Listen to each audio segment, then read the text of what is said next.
My dear, let me ask you something before I tell you who I am.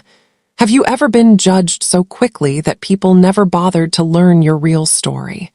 I mean really judged. Like the decision about who you are was made before you even opened your mouth. Because that's exactly what happened the morning they found my old leather jacket. It was hanging in my closet for over 40 years, buried under polite sweaters and soft colors I wore so nobody felt uncomfortable around me.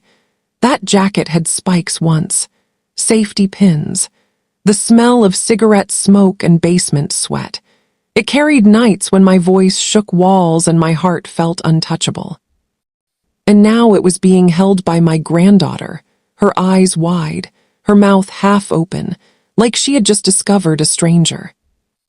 "Grandma, were you in a gang or something?" I laughed, a slow laugh, the kind that comes from deep in your chest when you realize life is a joke with a cruel sense of timing. I leaned closer to her, the same way I'm leaning toward you right now, and I said, "No, sweetheart. I was worse. I was free." Before we go any further, if stories like this hit something inside you, take a second and tap the like button so it reaches someone who feels unseen. And drop a comment telling me what part of the country you're watching from. I want to know who's sitting across from me tonight. Now listen. Everyone in my retirement community thought I was harmless. Iris Bellamy, 73 years old, widow, knits scarves, attends bingo night, smiles at everyone. That image kept me safe. It also kept me small. The trouble started on a Tuesday. Those are always the dangerous days. Nothing dramatic, nothing loud, just quiet rules and quiet punishments. I was called into the director's office. Her name was Marjorie Klein, hair always perfect, voice always calm. The kind of woman who believes order is the same thing as goodness. She told me someone complained. Complained about what I asked. She slid a paper toward me, said I dressed too young, that my music was inappropriate, that I influenced younger staff in the wrong direction. I nodded. I always nodded. That was mistake number one, and I want you to hear this clearly. The moment you start nodding just to keep the peace, you start disappearing. I walked back to my apartment slowly, each step heavy. I could feel that old version of myself tapping on the inside of my ribs, asking if I was really going to swallow this too. I opened my closet. I saw the colors I chose to blend in. Beige, gray, soft blues. And then I saw the jacket. I hadn't planned to wear it. That's the funny thing. Rebellion doesn't always announce itself. Sometimes it just waits for you to get tired enough. That night, I put it on and walked into the common room. Conversation stopped. Someone whispered my name like a warning. And in that silence, my dear, I felt something I hadn't felt in decades. Respect, not the polite kind, the real kind, the kind that scares people. What I didn't know yet was that this small act would cost me more than comfort. Because the next day, they decided to remind me exactly where they believed I belonged. The notice was taped to my door like I was a child who needed correction. Policy violation, mandatory review, possible relocation.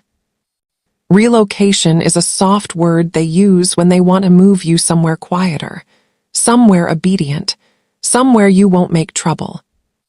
I stood there holding the paper, my hands shaking, and for a moment I almost gave in. That's mistake number 2. Thinking courage means never feeling fear. Fear is always there. The difference is whether you let it drive. I sat on my bed and thought about the girl I used to be. 19 years old in Scranton, Pennsylvania. A borrowed microphone, a crowd of kids just as angry and confused as I was. We weren't famous. We weren't even good, but we were honest. And then I thought about all the times I traded honesty for acceptance. Marrying a man who loved the idea of me, but not my voice.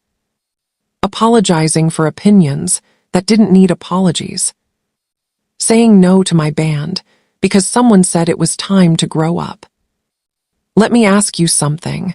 Who told you it was time to grow up, and what did they really mean? That afternoon, Marjorie Klein knocked on my door. She spoke softly, like she was doing me a favor. She said change is hard at your age. She said people don't like disruption. She said maybe it's time I focused on peace. Peace. I smiled at her, a small smile, dangerous, because inside I had already made a decision. That evening I didn't just wear the jacket. I played the music, low at first, then louder, not to annoy anyone, to remind them. One by one, doors opened. Faces peeked out, some scared, some curious. One woman, Dolores Finch, 81 years old, leaned on her walker and nodded along. I used to dance, she whispered. That's when I understood something too late and just in time at once. I wasn't being punished for being inappropriate. I was being punished for waking people up. The next morning, security was waiting. And my dear, the choice they forced me to make right then would decide whether I finished my life as a memory or a warning. If it were you, standing there with everything you built at risk, would you go quiet again? Or would you finally make some noise? They didn't grab me, nothing so obvious. Power rarely looks rough when it knows it can win quietly. The two security men stood there with practiced faces, hands folded, eyes already tired of me. One of them said my name like it was written on a clipboard somewhere. Iris Bellamy, we need you to come with us. Come where, I asked. Administrative office. That phrase again, administrative, review, policy, words designed to drain the blood out of moments that matter. As we walked down the hallway, doors cracked open, faces appeared, people who had danced to my music the night before, people who smiled at me over breakfast. Most of them looked away. A few nodded. One woman reached out and squeezed my arm when the guards weren't looking. That squeeze did more for me than any speech ever could. Inside the office, Marjorie Klein sat behind her desk with a folder already open. She didn't ask me to sit. She just started talking. She said my behavior was causing unrest. That unrest leads to confusion. That confusion leads to complaints. And complaints, well, complaints require action. She said maybe I wasn't a good fit for community living anymore. There it was, the threat wrapped in politeness. I could feel my chest tighten. My old instinct kicked in. Apologize, explain, shrink. And this is where I almost lost myself again. I started to speak. I felt the words forming, the careful ones, the harmless ones. Then I stopped. I remembered something my younger self used to say into microphones that barely worked. Silence is consent wearing a pretty face. So instead, I asked her a question. Who complained? Marjorie blinked. She didn't like that. She said names weren't important. They are to me, I said, because if I scared someone, I want to look them in the eye and understand why. She closed the folder, said this meeting was over, said I should think carefully about my future here. As I stood up, I realized something painful and freeing at the same time. They weren't afraid of my jacket or my music. They were afraid I wouldn't obey. That night I couldn't sleep. I sat at my small kitchen table with a cup of cold tea, staring at my hands. These hands had held microphones, bobbies, divorce papers, gravestones, and still they shook. If it was you, would you walk away now? Would you tell yourself it's not worth the trouble at your age? Because that's exactly what my daughter told me when I called her. Mom, please don't do this, she said. Just keep your head down, you've earned peace. Earned? Like freedom is a paycheck that stops coming once you're old. After the call, I opened my laptop. I hadn't used it for much more than email and recipes. But that night, I searched my own name. Nothing came up. That hurt more than I expected. So I searched my old band name. And there it was, a blurry photo from 1982. Me, mouth open, eyes on fire. That woman wasn't gone. She was waiting. The next morning, I taped something to my own door. And by lunchtime, the whole building was buzzing. I didn't write anything angry, no accusations, no threats. Just a simple message in black ink. Common room tonight, music, stories, all welcome. Some people laughed when they saw it. Some shook their heads. Marjorie walked past without stopping, her heels sharp against the floor like punctuation. I spent the day packing my apartment, doubt crawling all over me. Every bad outcome lined up in my head. Eviction, being labeled difficult, being alone. Then evening came. I walked into the common room, expecting a handful of curious faces. It was full. Not packed like a concert, but full in the way that matters. Chairs pulled close, people standing in doorways, staff pretending not to watch. I didn't sing at first, I talked. I told them about being young and loud and wrong sometimes, about choosing safety over truth and paying for it later, about how shrinking never protected me, it just delayed the pain. I asked them questions. What did you stop doing because someone said it wasn't appropriate? Who did you become quieter for? And who benefited from that silence? People cried, not loudly, just shoulders shaking. Dolers told us about dancing barefoot in her kitchen at 20. A man named Earl admitted he used to paint before his wife told him it was pointless. Then I played the music. Not fast, not wild, just honest. For a moment, the building felt alive in a way it hadn't in years. And then the door opened. Marjorie stood there with two board members I'd never seen before. Their faces were tight, controlled. The kind of people who don't raise their voices because they don't have to. She said we needed to stop immediately. I looked at the room, at the faces watching me, waiting. This was the moment, the real one. If I backed down now, I would lose more than my apartment. So I didn't stop. And my dear, the decision I made next would follow me into places I never imagined, and force them to choose between control and exposure. The room went quiet in a way that felt heavier than shouting ever could. Marjorie said my name again, slower this time, like she was speaking to someone stubborn and simple. Iris, this is your final warning. I looked at the board members behind her, men in clean jackets, women with polite smiles, people who had never once asked what we needed, only how quiet we could stay.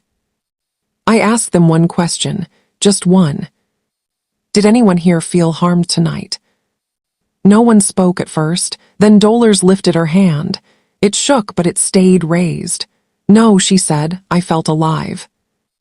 Another voice followed, then another, a ripple not loud, but impossible to ignore. Marjorie's smile cracked. She said this gathering was unauthorized, that rules existed for a reason, that I was creating division. Division, another soft word. I nodded. Then I said something I had practiced all day, packing my kitchen. If your peace requires silence, then it was never peace to begin with. That did it. They shut down the music, told everyone to return to their apartments. And before I could even sit back down, Marjorie informed me I was being placed on probation pending review by the regional board. Probation, at 73. I walked back to my apartment alone. The hallway felt longer than ever. My courage drained fast once the adrenaline faded. I sat on my bed and cried into my hands like a teenager who had just realized bravery comes with consequences. That night, I seriously considered leaving. packing my things, finding somewhere quieter, somewhere I wouldn't keep fighting invisible walls. And this is where I need you to hear me clearly. This was mistake number 3, believing that walking away means dignity. Sometimes walking away is just surrender dressed up nicely. The next morning, I woke up to knocks on my door, one after another. Dolers, Earl, a nurse named Tamsin who whispered that she used to sneak out to shows in the 90s. They brought coffee, notes. One woman brought an old photograph of herself in a leather skirt she hadn't worn since 1978. "You started something, Iris," they said. "Don't stop now." That's when it hit me. This wasn't about my comfort anymore. So I did something reckless, something punk, something honest. I emailed the regional board myself.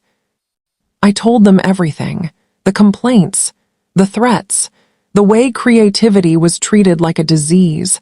I attached photos, videos, faces full of life in a place designed to keep people quiet. And then I hit send. If this story is pulling something out of you, don't ignore it. Like the video so it finds the people who feel buried too. Subscribe for more stories like this, and tell me in the comments what state you're watching from. I want to know how far this voice is traveling. Because what happened next proved that being seen is the most dangerous thing of all. The response didn't come right away. Days passed, then a week.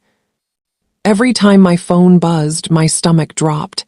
Staff treated me differently now, careful, distant, like I was contagious. Marjorie didn't look at me anymore. Then one afternoon, a black sedan pulled into the parking lot.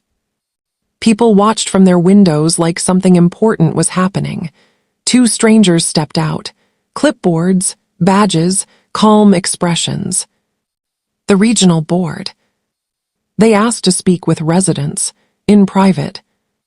One by one, people were called into small rooms. Dolers came out crying. Earl came out pale. Tamsin wouldn't meet my eyes. Fear crept back in. What if I had pushed them too far? What if my rebellion cost them their comfort?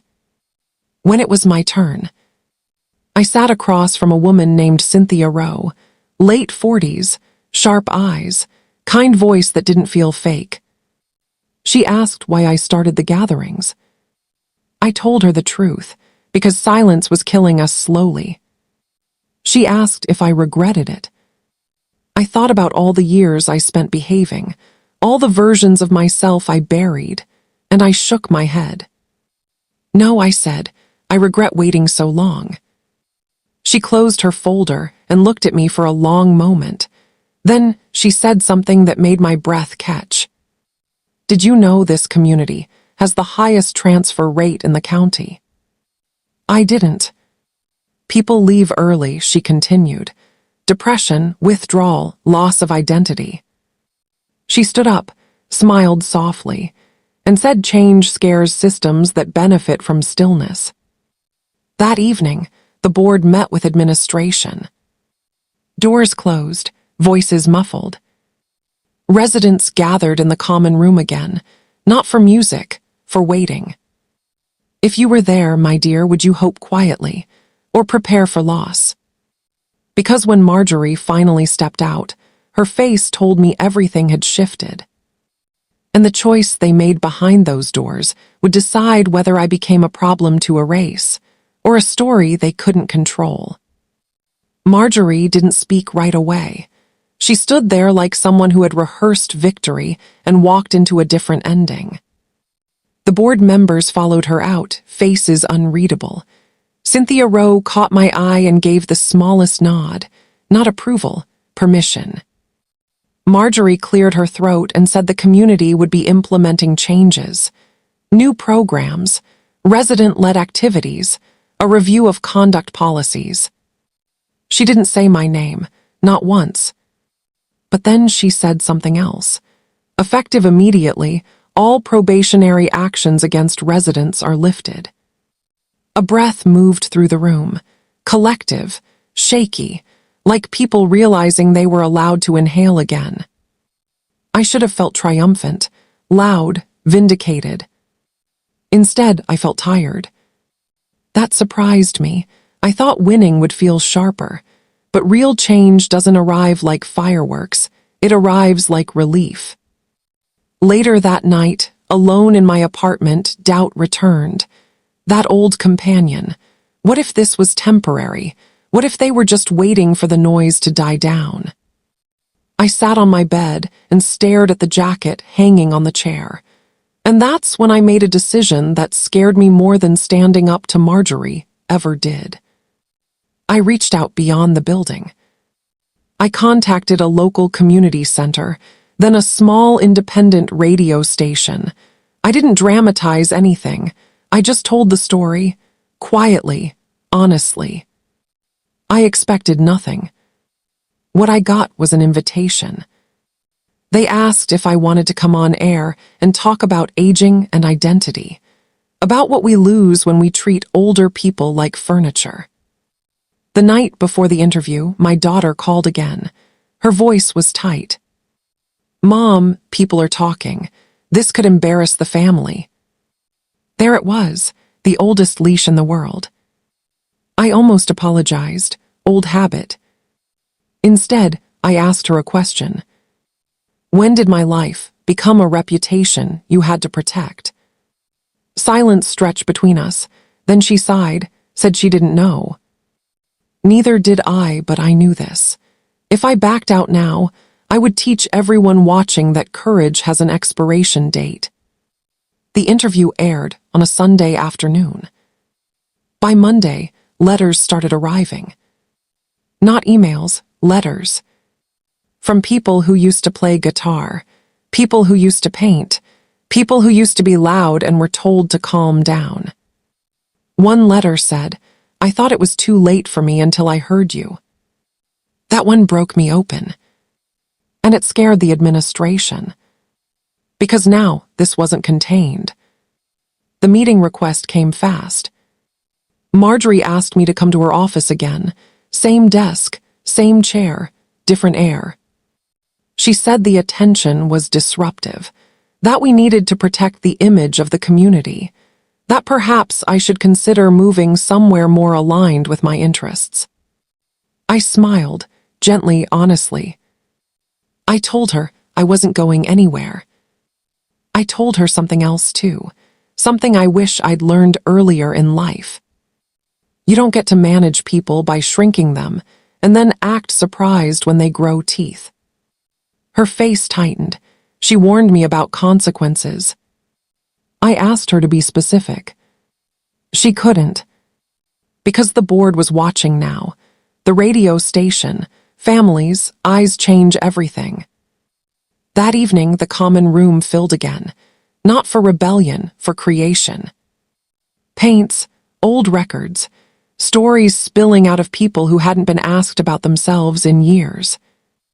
I stood off to the side this time, watching. This is important, so hear me. Leadership isn't standing in front forever. It's knowing when to step back so others can see themselves. Dolers danced, Earl painted, Tamsin brought her guitar. And I realized something that hit harder than any punishment ever could. I didn't need to be loud anymore. The fire had moved. But peace never comes without a final test. Because the next morning, I received a letter in my mailbox, not from the community, from someone who knew my past, someone who remembered me before I learned how to behave. And the words inside forced me to face the one part of my life I'd been running from all along. If you think this story is about a retirement home, my dear, you're about to learn how wrong you are. The envelope was thin,